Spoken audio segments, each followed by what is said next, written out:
Hello and welcome to another edition of In the Field. In a few moments we're going to talk to Krys Bobrowski, who will be performing at the 10th Annual Outsound New Music Summit on July 22nd. So stay tuned. Hi. Hello.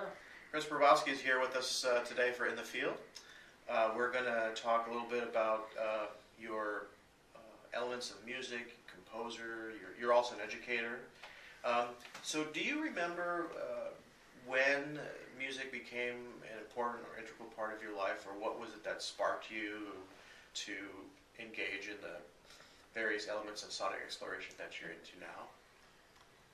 Well, I was trained as a classical pianist from an early age, 7, and also French horn. Oh, okay. And I don't know why. No one else in my immediate family was taking lessons or played instruments, but I think I just always really enjoyed live music making, and I think I just became enamored with the piano.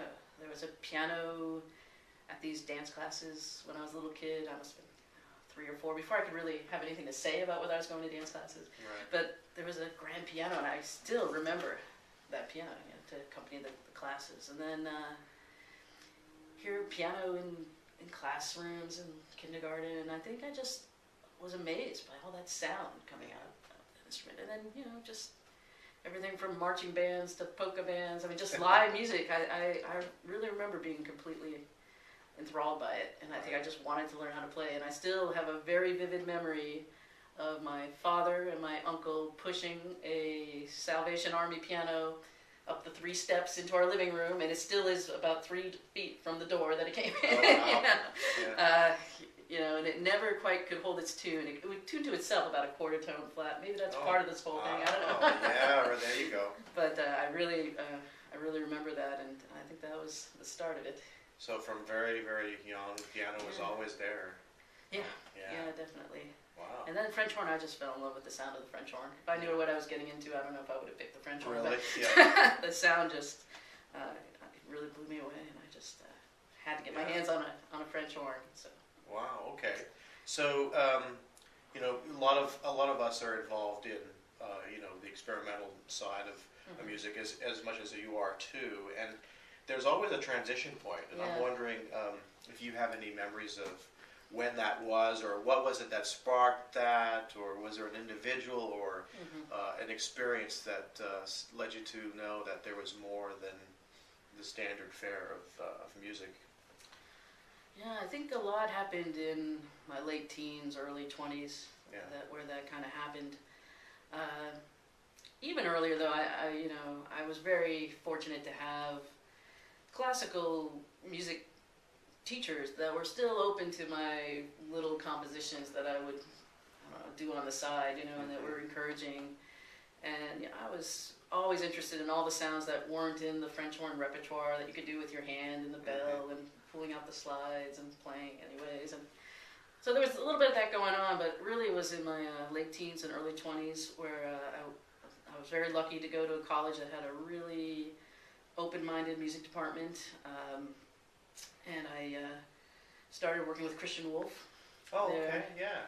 And he ran a really interesting new music workshop where we would play graphic scores and word pieces and music of John Cage, cartridge music. I remember being one of the things we did, and then he would encourage us to write scores for the group.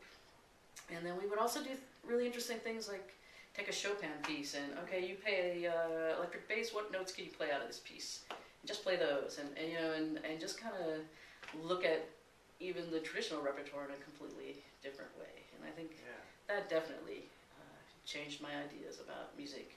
And at the same time, I got very interested in electronic music. And there was an electronic music center that had a wall of Moog synthesizers and a synclavier, which had some incredible early FM synthesis and sampling abilities, and I just got fascinated by everything I could do with sound. And I think they kind of overlapped, because Christian Wolf very much came from this almost exclusively acoustic world and found objects and incorporating traditional instruments, and then there was this whole electronic world of exploring sound. I remember spending an entire night with a glass of water and ice cubes and stirring them and tape recording them and slowing them down and speeding up. Oh, right. And just really, I think that was sort of the beginning of this really immediate, experiential relationship with sound. You know, a lot of my work comes out of just my direct experience with the sound. So what I'm hearing is very explorative or inquisitive about utilizing sound and finding ways to manipulate the sound. Absolutely. Because I know you as a found objects player, an inventor, and I was unaware that you also played an instrument. That's why I was really happy to have you here to find out, you know, where some of your, because I know you play French horn, but I wasn't aware of your concert and classical training background. Yeah. So you have been, at least for a couple years, been working with seaweed, right? Oh yeah, gosh, since I started tooting on seaweed almost as soon as I got to the West Coast. Wow. Yeah. Okay. So I guess that was 89, 90. How could you not? You know. Well, you know, most of us when we think seaweed, we think, you know, it's very floppy, Right. you know, it's wet and flexible, but you dry it, right?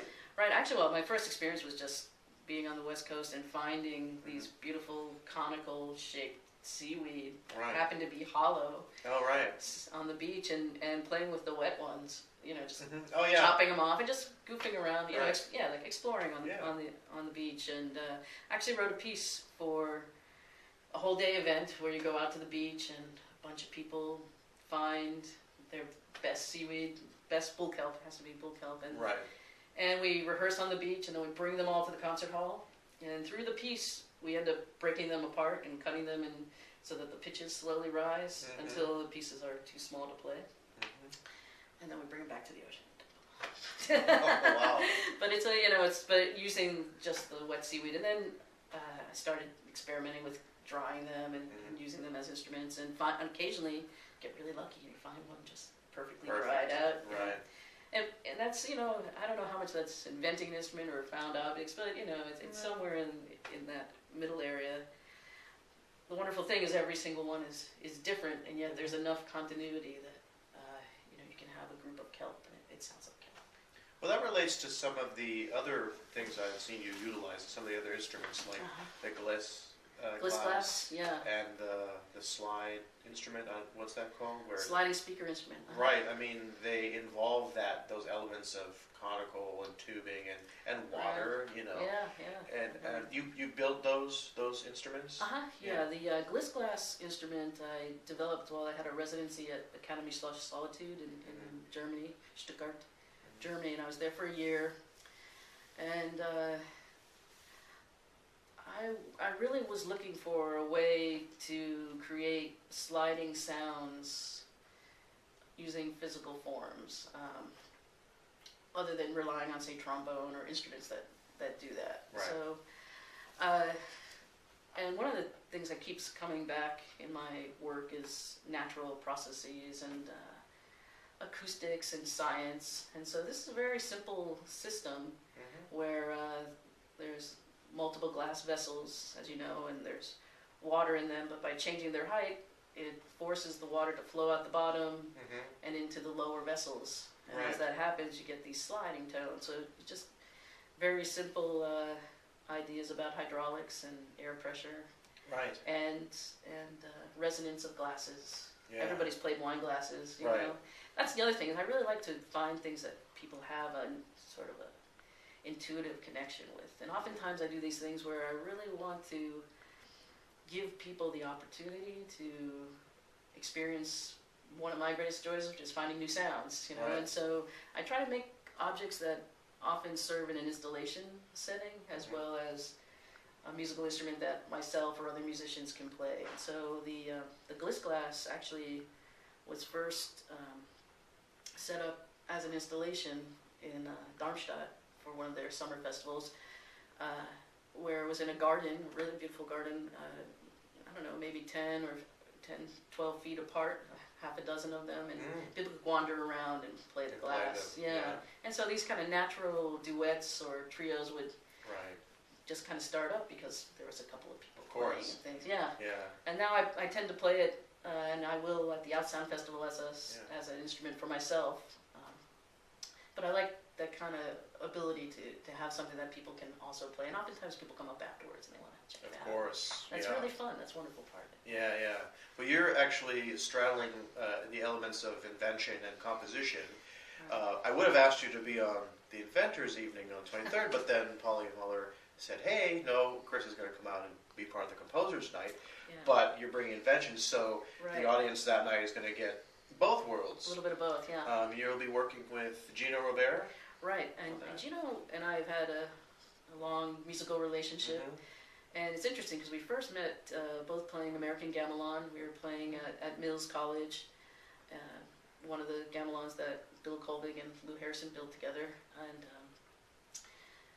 after I guess a couple of years after we finished at Mills, Gino asked me about writing something. He had a couple of gamelan instruments, and so I've written a couple of pieces for him, actually for the two of us using those instruments. And then I, when this concert came up, I was really excited about doing some more duet work with Gino. And actually, there's some gamelan elements to the composition of one of the pieces. Excellent. Yeah. Okay. Is he going to be working with you on your instruments, or is he going to be adding his various objects? Yeah, actually, he's going to be playing all of my instruments, as far as I know. Right. Still a couple more rehearsals. You never know what'll happen. Surprises, but, right. Yeah. But right now, I'm looking at performing on 4 of my original instruments. One of them we're going to play together. It was actually, I wouldn't say it's an original instrument. I got interested in this idea of experimenting with resonance of instruments, which is such an important part to any acoustic instrument. And the kind of magical moment when a resonator comes in tune or couples to the vibrating source, to me it's magical. I mean, it has to do with acoustics, and it's very based in science, but there's this point where if you're tuning something or you're tuning a resonator and you just get it right, the sound just kind of blossoms. It opens up quite a bit. Yeah, you can feel it too. Yeah, and you can feel it, right. And so I kind of wanted to create a piece that really focused on that moment, Okay.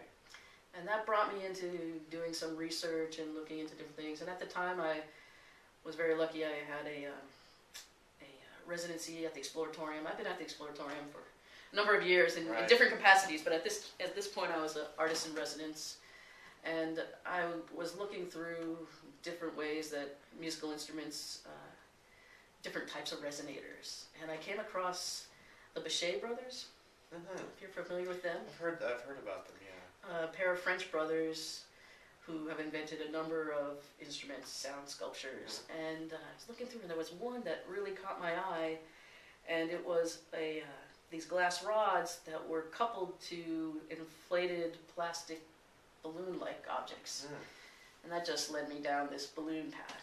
Oh, right. I've seen the pictures of you working with balloons. So. Yeah, and that was from that residency. And so what happened was that I got interested in this idea of using balloons as resonators. And the nice thing about balloons, it's very easy to bring them forward and take them away. So I'm working with metal plates and using balloons to pick up the frequencies that are there that are hard to hear because they're really not being coupled very well to the air. So the balloons are amazing.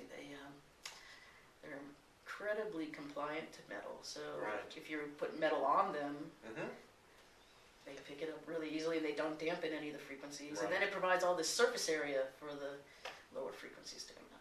Yeah. So the beginning of the piece is going to have these balloons that kind of loft and move around and come near the metal. And then Gino and I are going to be playing these balloon gongs, which actually are a replica or a variation of an instrument that I came across in one of Bart Hopkins' books.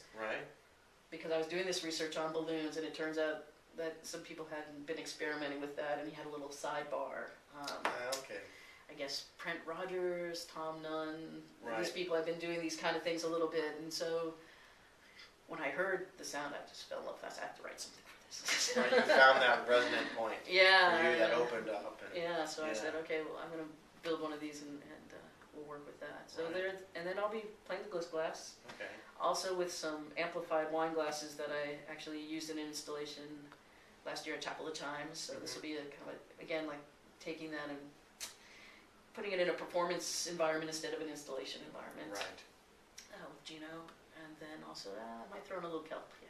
Great. Yeah. No, I don't think I'd recognize you without the kelp on stage. So it's very important to have that. Yeah. Yeah.